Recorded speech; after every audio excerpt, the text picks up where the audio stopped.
Bonjour à tous, c'est Jean-Paul Delevoye. Alors, je voulais parler de ma magnifique réforme des retraites. Alors, la grève hier a été suivie. Zut alors, elle est vachement bien ma réforme des retraites. Je vais le dire à Manu. Manu, je l'ai eu au téléphone hier soir. Mais t'en fais pas, Jean-Paul. Ta réforme, elle ira au bout. Euh, et ton rapport, il est béton. C'est pas ces feignants de Français qui vont décider du sort du pays. Et il a raison. Bravo Manu, bravo. Alors, certains disent que je suis un être insignifiant, qui n'a aucun charisme et qui dit que des bêtises, que des âneries. Mais c'est absolument faux. Ce rapport, il est magnifique. Je l'ai fait avec amour. Je l'ai fignolé. J'y ai même mis, pour que ce soit attractif, des petits dessins sur les coins des feuilles sur lesquelles j'ai écrit le rapport. Des petits cœurs, des fleurs, des choses comme ça. Alors arrêtez de manifester, arrêtez de faire grève. On m'a reproché aussi d'avoir parlé d'immigration et d'avoir dit qu'il faudra faire rentrer encore plus d'immigrés et de migrants en 2050 dans le pays pour combler le vide en termes d'emploi. Mais c'est une évidence. Manu Macron et moi, on le dit. Bien sûr, et je dis tout comme Manu Macron. Nous disons que les Français sont des feignants et qu'ils refusent de travailler. C'est pour ça qu'il y a du chômage. Et pas autre chose. Et si on veut faire bosser les migrants à la place, c'est simplement parce que eux, ils ne contestent pas. Enfin, on ne sait pas parce qu'on ne comprend pas leur langue. Et eux, ils ne comprennent pas, par exemple, le français. C'est-à-dire que, par exemple, quand un patron dit « Bon, connard, tu vas bosser plus vite, feignant, hein? Et tu seras payé 50 centimes d'euros de l'heure. Et c'est cher payé. » Eh ben, le migrant, l'immigré ne bouffe pas, parce qu'il ne comprend pas ce qu'on lui dit. C'est ça qui est formidable. Hein? Alors arrêtez d'être méchants. Arrêtez de défiler. Et arrêtez de faire grève. D'ailleurs, je suis en train d'écrire un nouveau rapport pour Mali. Ouais, j'aime bien faire des rapports. Et dans ce rapport, je préconise, par exemple, l'interdiction du droit de grève. Et que tous ceux qui font grève aillent en prison. C'est tout. C'est tout à fait normal. Alors, Manu Macron a dit « Je réfléchis à cette possibilité ». Bien. Alors maintenant, nous allons parler des médias. Oui, parce que qu'est-ce qui s'est passé hier? Les médias n'ont pas arrêté de dire que la grève était suivie, qu'il y a eu très peu de casseurs. Mais ils ont rejoint l'opposition, quoi.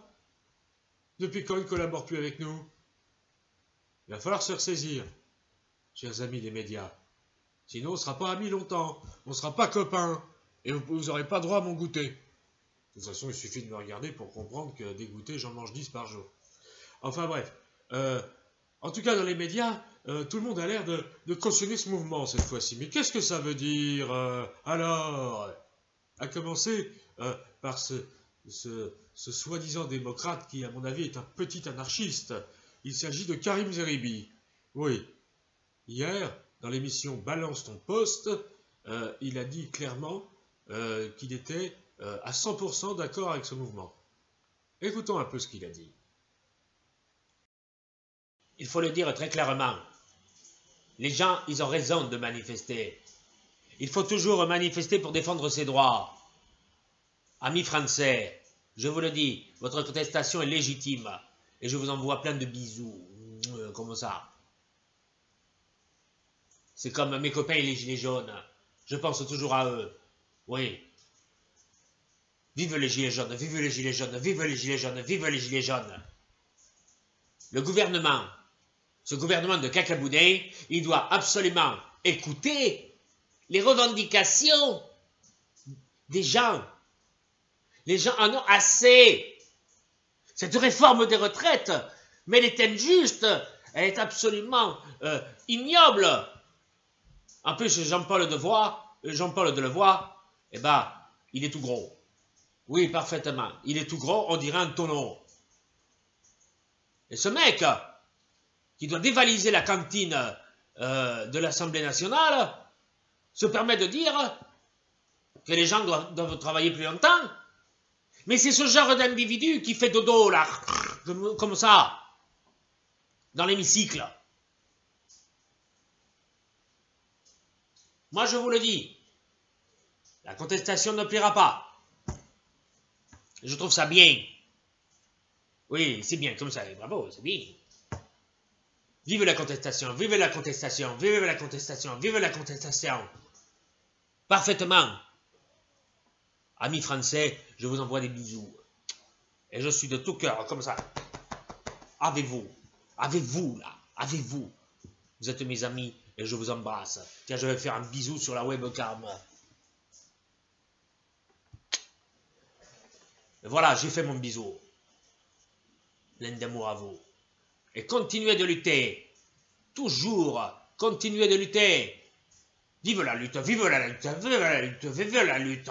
J'en bafouille parce que je suis très ému. Je suis très ému comme ça. Oh, je pleure. Bravo. Félicitations. Bravo comme ça. Bravo. Alors ça, c'est pas gentil. C'est pas gentil du tout. Karim Zeribi qui me traite de tonneau. Eh ben, le tonneau, il t'enquiquine. Parfaitement, il t'enquiquine. Je dis t'enquiquine parce que je suis poli, moi. Heureusement qu'il y a des gens gentils dans les médias. Oui, des gens gentils. Parfaitement, des gens gentils comme François de Closet. Oui, qui décrédibilise volontairement la grève. Et je lui dis bravo, je le félicite. Merci Fanfan. Alors, nous allons tout de suite écouter ce qu'il dit sur les grèves en général. Écoutons-le. Il faut dire une chose très clairement, et je le dis, c'est que les grèves ne servent strictement à rien. Cette réforme des retraites va se faire, et elle va se faire dans la douleur. Et c'est ce que le peuple mérite. Les gens ne travaillent pas assez. D'ailleurs, je serais pour la retraite à 90 ans, parce que les gens vivent vieux. Vous comprenez? Et j'en suis la preuve. Il faut voir que l'espérance de vie en France est de 125 ans, c'est quand même énorme, hein, c'est quand même énorme. Donc arrêtons avec ces grèves stériles, puériles, sans intérêt et qui empêchent les gens de faire leurs courses. Moi hier, j'avais prévu d'aller à la pharmacie pour m'acheter des médicaments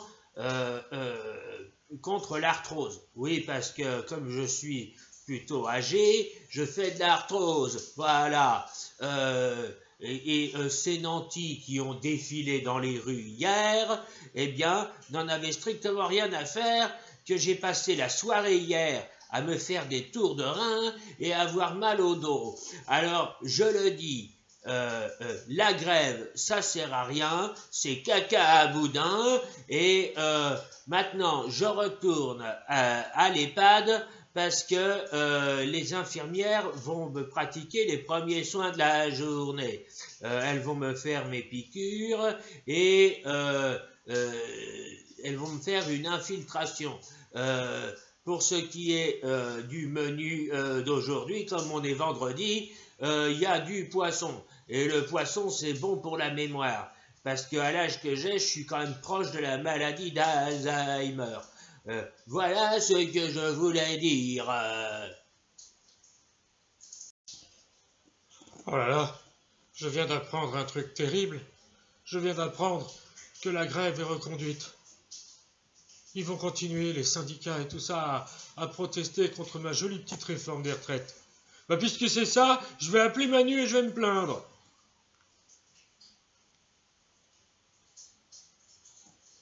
Ça sonne. Allô, Manu? Oui, c'est moi, le facochère, oui. Je voulais savoir, il faut que tu empêches les gens de manifester. Bah, c'est vrai, quoi. Demande aux journalistes de se ressaisir et de parler essentiellement des casseurs. Mais oui, je sais, les Français sont des feignants, des Gaulois réfractaires, et tu vas les faire bosser, mais qu'est-ce que tu comptes faire pour sauver ma jolie petite réforme des retraites que j'ai faite avec amour et dévouement pour toi? Ah bah il a raccroché. Alors, voilà, puisque c'est ça, eh ben, je vais trouver les solutions moi-même. Voilà, c'est tout. Voilà. Et je laisse la parole à quelqu'un qui voulait s'exprimer. Il s'agit de François Crapulot. Quant à moi, je m'en vais et je vais sauver, comme un chevalier, la réforme des retraites. Voilà. Salut, bande de cons! Je suis excité. Je bande! Je bande! Ouais, j'ai la trique. Vous savez pourquoi? Parce que Manu Macron va dégager. Ouais, ça sent bon. Il va dégager pourquoi? Mais parce que vous contestez tous sa réforme. Enfin, vous vous réveillez, bande de connards. Ouais, contre ces réformes de merde. À l'autre nain, là. Au jeune blanc-bec, là. Je suis sûr que ce mec-là pisse encore du lait. Ben, quelle idée vous avez eu de voter pour un jeune? Votez pour un vieux! C'est-à-dire moi!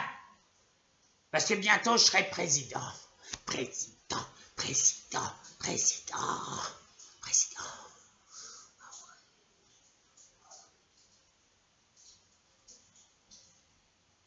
Manu Macron, je vais aller lui casser la gueule. Encore.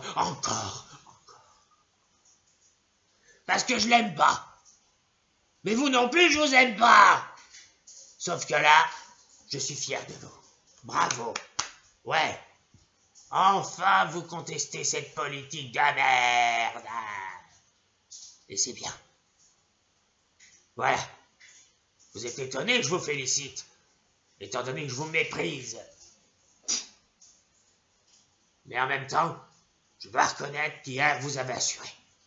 C'est la raison pour laquelle je me prépare. Je suis heureux parce que depuis quelque temps j'ai retrouvé mon pape, donc tout va bien. Bientôt, je serai président. Et vous allez en chier aussi. Pas pareil. Parce que moi, je serai président à vie. Oui, je vais modifier la Constitution. Et une fois que je serai président, je le serai jusqu'à ce que je crève. Et vu la crapule que je suis, je vais vivre très vieux. J'ai encore une sacrée espérance de vie. Je suis pas prêt de partir en retraite, moi.